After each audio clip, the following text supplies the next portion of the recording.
ચાલો વિદ્યાર્થી મિત્રો, ધોરણ 12 વિજ્ઞાન પ્રવાહના ભૌતિક વિજ્ઞાનનું 7મું ચેપ્ટર એસી પ્રવાહ, જેનો આજે ત્રીજો લેક્ચર છે. શરૂઆતના બે લેક્ચરમાં આપણે એસી વોલ્ટેજ, અવરોધ, ઇન્ડક્ટર અને કેપેસિટરને લાગુ પાડી જોયા અને પ્રવાહના સૂત્રો મેળવી જોયા કે ભાઈ વોલ્ટેજનું સૂત્ર આપણે લઈ લઈએ કે Vm sin ઓમેગા t, તો અવરોધ માટે પ્રવાહનું સૂત્ર શું આવી શકે, ઇન્ડક્ટર માટે શું આવી શકે અને કેપેસિટર પરિપથ માટે શું આવી શકે, તે આપણે આગળના બે લેક્ચરોમાં જોઈ ગયા છીએ. આપણે એ પણ જોઈ ગયા કે એસી પ્રવાહનું સરેરાશ મૂલ્ય માપવું અઘરું છે, કારણ કે એનું સરેરાશ 0 આવશે એટલે આપણને મળશે જ નહીં. માટે આપણે આરએમએસ મૂલ્ય વિશે સમજૂતી મેળવી ગયા અને કઈ રીતે આરએમએસ મૂલ્ય માપવામાં આવે છે એના વિશે ચર્ચા કરી ગયા. અત્યાર સુધી જે જોયું છે એને રિલેટેડ એક્ઝામ્પલ આજના ચેપ્ટરમાં છે, એટલે આગળના બે લેક્ચર્સના સૂત્રો તમને આવડતા હશે તો આજનો લેક્ચર બહુ ઇઝી રહેશે તમારા માટે. પહેલો એક્ઝામ્પલ, એક વિદ્યુત બલ્બના રેટિંગ એટલે કે એની ઉપર જે લખાણ આપેલું છે તે વિદ્યુત બલ્બ છે 100 વોટનો અને 220 વોલ્ટેજનો. પાવરનો એકમ વોટ છે એટલે 100 વોટ પાવર આપેલો છે અને 220 વોલ્ટેજ આપેલા છે. મિત્રો, હવે એક વાત અહીંયા હું તમને કહી દઉં, એ ખૂબ ધ્યાનપૂર્વક સાંભળીને યાદ રાખજો કે તમને રકમમાં આ રીતે જે વોલ્ટેજ આપેલા હોય તે હંમેશા આરએમએસ વેલ્યુ આપેલી હોય છે. કઈ વેલ્યુ આપેલી હોય છે? આરએમએસ વેલ્યુ, એટલે કે રૂટ મીન સ્ક્વેર વેલ્યુ આપેલી છે. આ 220 વોલ્ટેજ આપેલા છે તે કોઈ પણ રકમમાં, આ ચેપ્ટરને લગતી કોઈ પણ રકમ હોય એમાં તમને આ રીતે વોલ્ટેજ આપેલા હશે તો એ તમને કઈ વેલ્યુ આપેલી હશે? આરએમએસ વેલ્યુ જ આપેલી હશે. પણ ઘણીવાર એ લોકો રકમમાં મહત્તમ વોલ્ટેજ પણ આપે છે, તો એના માટે એ લોકોએ ચોખવટ કરવી પડશે કે શબ્દ મૂકેલો જ હશે કે ભાઈ આ પરિપથમાં મહત્તમ વોલ્ટેજનું મૂલ્ય આટલું છે. તો જો મહત્તમ શબ્દ દેખાય તો તમારે એ Vm સમજવું, પણ બાકી કોઈ શબ્દ ન વાપરેલો હોય તો એ VRMS સમજવું. એટલે અહીંયા આપણને VRMS આપેલો છે. હવે દાખલામાં આપણને ટોટલ 3 પેરામીટર શોધવાના પૂછેલા છે કે ભાઈ બલ્બનો પાવર આપી દીધો અને વોલ્ટેજ આપી દીધા, તો અવરોધ કેટલો હશે, પછી મહત્તમ વોલ્ટેજ કેટલા હશે અને પ્રવાહનું આરએમએસ મૂલ્ય કેટલું હશે. એટલે 3 પ્રશ્નો પૂછ્યા છે. અહીંયા હું માત્ર સૂત્ર આપીશ, તમારે ગણતરી જાતે કરવાની છે. આપણે આગળ ત્રીજા ચેપ્ટરમાં જોઈ ગયા પાવર અને વોલ્ટેજ વચ્ચેનો સંબંધ P બરાબર V²/R હતો, તો અહીંયા VRMS²R/R લેવાનું. તમારે શું શોધવાનું છે? અવરોધ. તો પાવર 100 વોટ છે અને VRMS છે 220, તો R ને સૂત્રનો કરતા બનાવો આ સૂત્રમાંથી, એટલે તમને અવરોધ મળી જશે. બરાબર છે. બીજું આપણને પૂછેલું છે મહત્તમ વોલ્ટેજ. હવે આરએમએસ મૂલ્ય અને મહત્તમ વોલ્ટેજ વચ્ચેનો સંબંધ પણ આપણે ઓલરેડી જોઈ ગયા છે કે ભાઈ VRMS = Vm/√2. આગળના લેક્ચર યાદ કરો, પાછા રિવાઇન્ડ કરી લેવું. તો VRMS અને Vm વચ્ચેનો સંબંધ શું હતો? તો Vm/√2 આવે તો VRMS મળે. બરાબર છે. આપણે Vm શોધવાનું છે, તો ભાગાકારમાં જે √2 છે આ બાજુ ગુણાકારમાં લઈ જાવ, એટલે Vm બરાબર √2 VRMS થશે. એટલે આના ગુણ્યા તમારે √2 કરો એટલે તમને મહત્તમ વોલ્ટેજ મળી જશે પરિપથમાં. અને ત્યારબાદ પ્રવાહનું આરએમએસ મૂલ્ય તો બહુ સહેલું છે, તમને અવરોધ મળી ગયો છે અહીંયાથી અને વોલ્ટેજ છે જ, તો પ્રવાહ શોધવા માટે સિમ્પલ ઓહ્મ્સ લો એપ્લાય કરો. IRMS = VRMS/R, જ્યાં R તમે અહીંયાથી શોધી કાઢેલો છે, તો મૂકી દો એટલે તમને મળી જશે. એટલે મેં સૂત્ર આપી દીધા છે, તમારે કિંમતો મૂકીને જવાબ લાવવાનો છે. નેક્સ્ટ એક્ઝામ્પલ જોઈએ. 25 મિલી હેનરીનું ઇન્ડક્ટર છે, એને આપણે કેટલા તો 220 વોલ્ટેજ અને 50 હર્ટ્ઝ આવૃત્તિવાળા એસી વોલ્ટેજ સાથે જોડેલ છે. તો પ્રવાહ શોધવાનો છે. શું શોધવાનું છે? પ્રવાહ. હવે આ આપણે ઇન્ડક્ટર પરિપથ જોઈ ગયેલા એના જેવો છે કે ભાઈ માત્ર એક ઇન્ડક્ટર છે જેને આપણે એસી વોલ્ટેજ આપેલા છે. એસી વોલ્ટેજમાં VRMS આપણને આપી દીધેલું છે 220 અને એની આવૃત્તિ આપી દીધેલી છે 50 અને આપણે શોધવાનો છે પ્રવાહ. એટલે ફરી પાછું ઓહ્મ્સ લો. ઓહ્મ્સ લો શું છે તમારો? IRMS VRMS ના છેદમાં R. પણ અહીંયા પ્યોર અવરોધ નથી તમારો. જે અવરોધ હતો આપણે અત્યાર સુધી જે અવરોધ લેતા હતા તે અવરોધ નથી, આપણે તો ઇન્ડક્ટર જોડેલું છે અને ઇન્ડક્ટરના અવરોધને આપણે શું કીધેલું છે? ઇન્ડક્ટિવ રિએક્ટન્સ કીધેલો છે XL. એટલે અહીંયા ઓહ્મ્સ લો છે આ I V/R, પણ R ની જગ્યાએ આપણે એનો ઇન્ડક્ટરનો અવરોધ XL લીધેલો છે. હવે તમને XL નું સૂત્ર આવડતું હોય તો XL બરાબર શું મૂકી શકાય? Omega L. જ્યાં ઓમેગા તો કોણીય આવૃત્તિ છે ને તમને આવૃત્તિ આપેલી છે તો ઓમેગા બરાબર 2πf મૂકો. ઓકે, એટલે જો VRMS તો 220 વોલ્ટેજ, 2π અચળ વેલ્યુ તમને આવડતી હોય અને f એટલે 50 હર્ટ્ઝ અને ઇન્ડક્ટન્સની વેલ્યુ છે 25 મિલી હેનરી. મિલી છે ધ્યાન રાખજો એટલે 10⁻³ મૂકવી પડશે. એટલે સૂત્રમાં કિંમત મૂકશો એટલે તમને પ્રવાહ મળી જશે. બહુ સરળ એક્ઝામ્પલ. નેક્સ્ટ હવે કેપેસિટર વાળો એક્ઝામ્પલ છે કે ભાઈ 15 માઇક્રોફેરાડેના એક કેપેસિટરને આપણે 220 વોલ્ટેજ અને 50 હર્ટ્ઝ આવૃત્તિવાળા પ્રાપ્તિસ્થાન જાળે જોડેલો છે. તો પાછું પ્રવાહનું RMS મૂલ્ય પણ શોધવાનું છે અને મહત્તમ મૂલ્ય પણ શોધવાનું છે અને પછી આગળ એવું કીધું કે વોલ્ટેજની આવૃત્તિ બમણી કરવામાં આવે તો શું થશે એ પણ તમારે જણાવવાનું છે. ઓકે, સો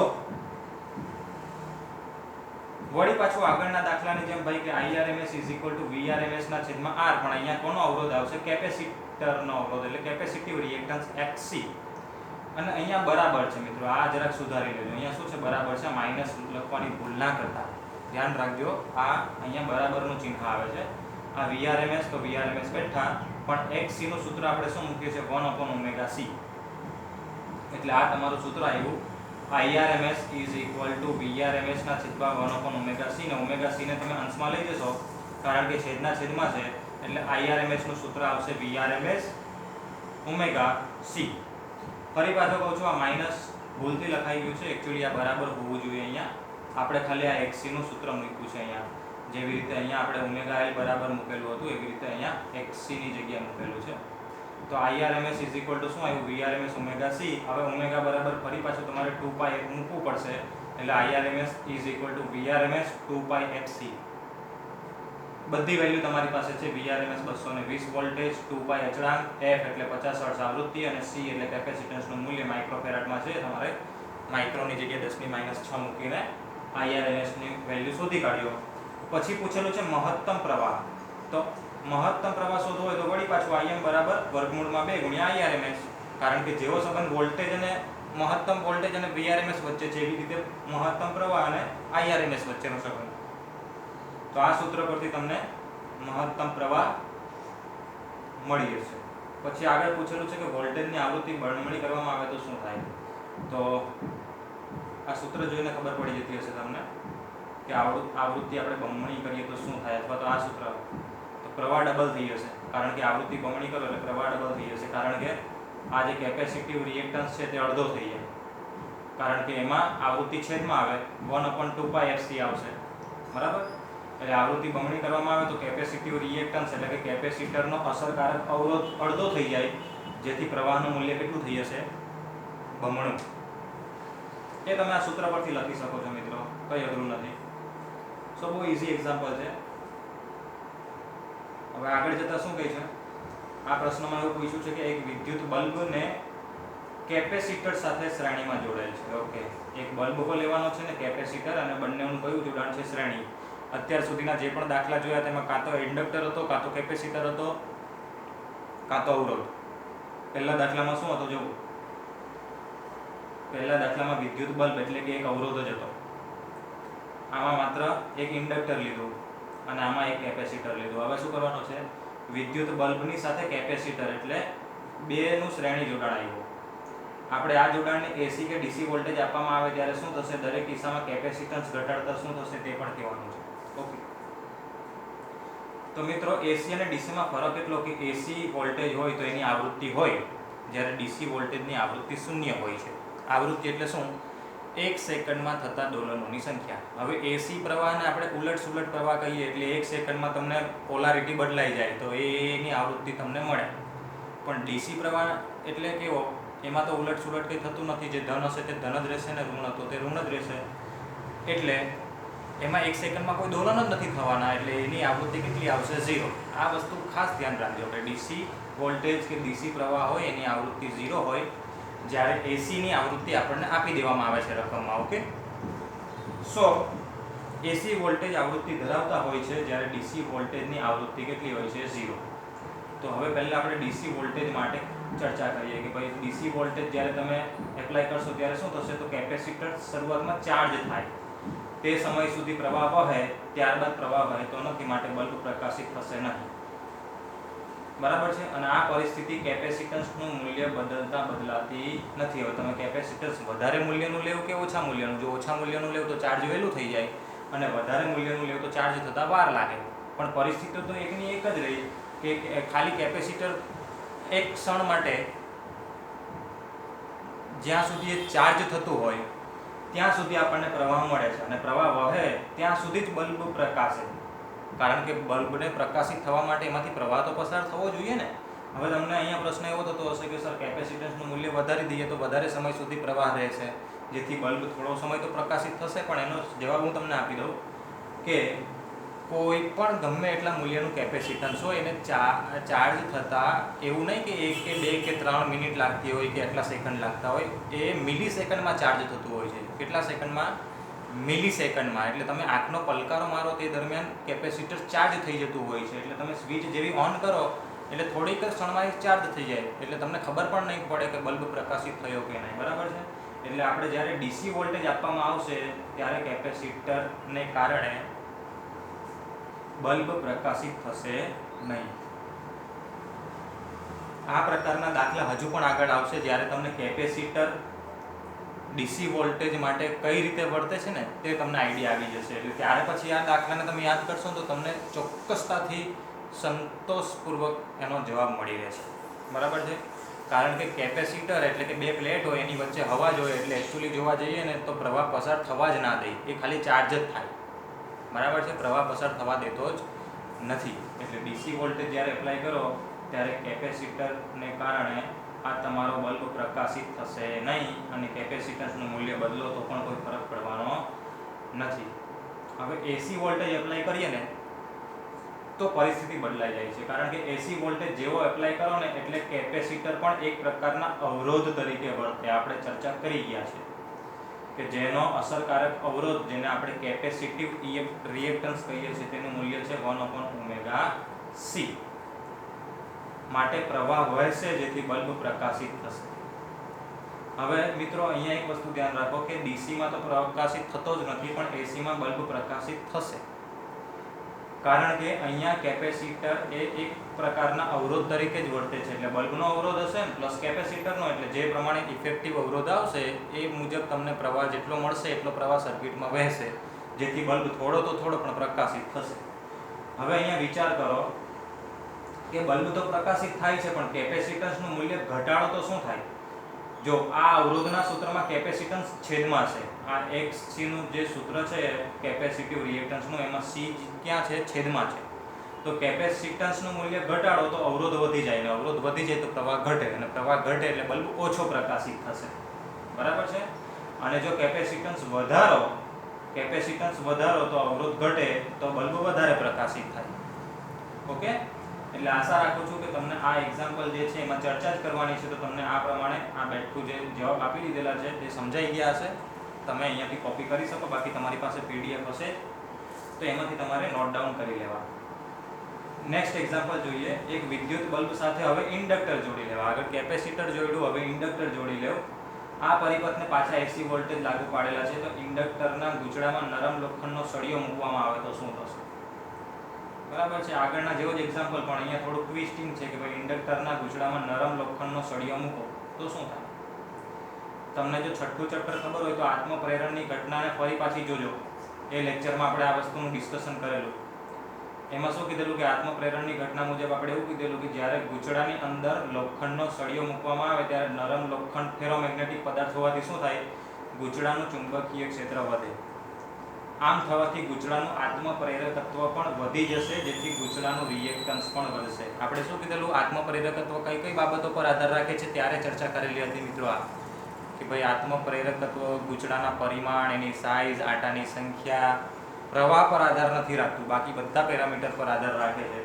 તો એમાં ગૂંચળાની અંદર જે માધ્યમ મૂકવામાં આવે તેના પર પણ આધાર રાખે છે. એટલે ગૂંચળાની અંદર આપણે સળીઓ મૂકીએ તો એનું આત્મપ્રેરકત્વ એટલે કે એલ વધી જાય, ઇન્ડક્ટન્સ વધી જાય. એલ વધી જાય તો એનો અસરકારક અવરોધ પણ વધી જાય, અને અવરોધ વધે તો પરિપથમાં પ્રવાહનું મૂલ્ય ઘટશે, અને પ્રવાહ ઘટી જાય તો ગોળો ઓછો પ્રકાશિત થશે. એટલે પહેલાં જેટલો વધારે પ્રકાશ આપતો હશે એટલો વધારે પ્રકાશ આપશે નહીં. જેવો સળિયો તમે અંદર મૂકશો એટલે ગોળાનો પ્રકાશ ઝાંખો પડી જશે, કારણ કે અવરોધ વધી ગયો છે, જેથી પ્રવાહનું મૂલ્ય શું થાય, ઘટી જાય. નેક્સ્ટ એક્ઝામ્પલ, 100 ઓહ્મનો એક અવરોધ છે જેને 220 વોલ્ટેજ અને 50 હર્ટ્ઝ આવૃત્તિવાળા એસી પ્રાપ્તિસ્થાન સાથે જોડેલ છે. તો શું શું શોધવાનું છે? તો પ્રવાહ શોધવાનો છે, વ્યય થતો પાવર શોધવાનો છે, અને આગળની સ્લાઇડમાં પણ કંઈક હોવું જોઈએ. ચાલો, નથી, બે જ વસ્તુ શોધવાની છે, બે જ પેરામીટર શોધવાના છે. આપણને અવરોધ આપી દીધો છે અને એસી વોલ્ટેજના આરએમએસ વેલ્યુ અને આવૃત્તિ આપી દીધેલી છે. તો પ્રવાહનું સૂત્ર શું આવે? Irms = VRms/R. બધી વેલ્યુ છે, VRms છે 220, R આપી દીધેલો છે 100. બહુ ઈઝી એક્ઝામ્પલ, પહેલો લઈ લેતે તો પણ ચાલતે આજ માટે. 100 Irms મળી જશે. અને પછી વ્યય થતો પાવર, તો અવરોધમાં વ્યય થતો પાવર એટલે I2R, જ્યાં I2 RMS વેલ્યુ લેવાની છે તમારે * R. એટલે બંને તમને આવડી જાય, એટલે કે ગણતરી થાય એવા એક્ઝામ્પલ છે. અને આ 4 એક્ઝામ્પલ જે છે તે તમારા માટે પ્રેક્ટિસ એક્ઝામ્પલ છે. આની હું હિન્ટ નથી આપતો, બહુ સહેલા એક્ઝામ્પલ છે. વોલ્ટેજનું મહત્તમ મૂલ્ય આપ્યું અને આરએમએસ મૂલ્ય શોધવાનું છે. વીએમ આપ્યું છે અને વીઆરએમએસ શોધવાનું છે. બંને વચ્ચેનો સંબંધ આવડી ગયો એટલે ચૂટકી બજાવતો તમારો જવાબ આવી ગયો. પછી આરએમએસ મૂલ્ય આપ્યું અને મહત્તમ પૂછ્યું. મજાક કરી છે એવું લાગે તમને કે આ તો કેટલા સહેલા એક્ઝામ્પલ. પછી આ કેપેસિટરનું છે, તો પરિપથમાં પ્રવાહનું આરએમએસ મૂલ્ય અને પાવર શોધવાના છે. તમને ખબર છે કે કેપેસિટર જોડેલું હોય ત્યારે પાવર નથી આવતો, પાવર 0 આવશે. અને બીજા દાખલામાં ઇન્ડક્ટર છે તો ત્યારે પણ પાવર 0 આવશે. એટલે બંને દાખલામાં મેં જવાબ તો તમને કહી દીધા કે પાવરનું મૂલ્ય તો 0 જ આવશે. થિયરીમાં આપણે સમજી ગયેલા છે. માત્ર આરએમએસ વેલ્યુ પ્રવાહની શોધી કાઢજો. Irms = VRms/, આમાં એક C આવશે, આમાં એક L આવશે. બંનેના સૂત્ર આપણે ઓલરેડી આજના એક્ઝામ્પલ જે ગણ્યા એમાં આવી જ ગયા છે. એટલે તમારા માટે આ 4 એક્ઝામ્પલ બહુ સરળ રહેશે, તમારે જાતે કરી લેવાના છે. ઓકે, સો આપણે જે 2 લેક્ચરની થિયરીઓ જોઈ ગયેલા છે એને રિલેટેડ આપણી પાસે જેટલા પણ એક્ઝામ્પલ હતા તે જોઈ લીધા. નેક્સ્ટ લેક્ચરમાં આપણે નવા ટોપિક સાથે ચેપ્ટરને આગળ વધારશું.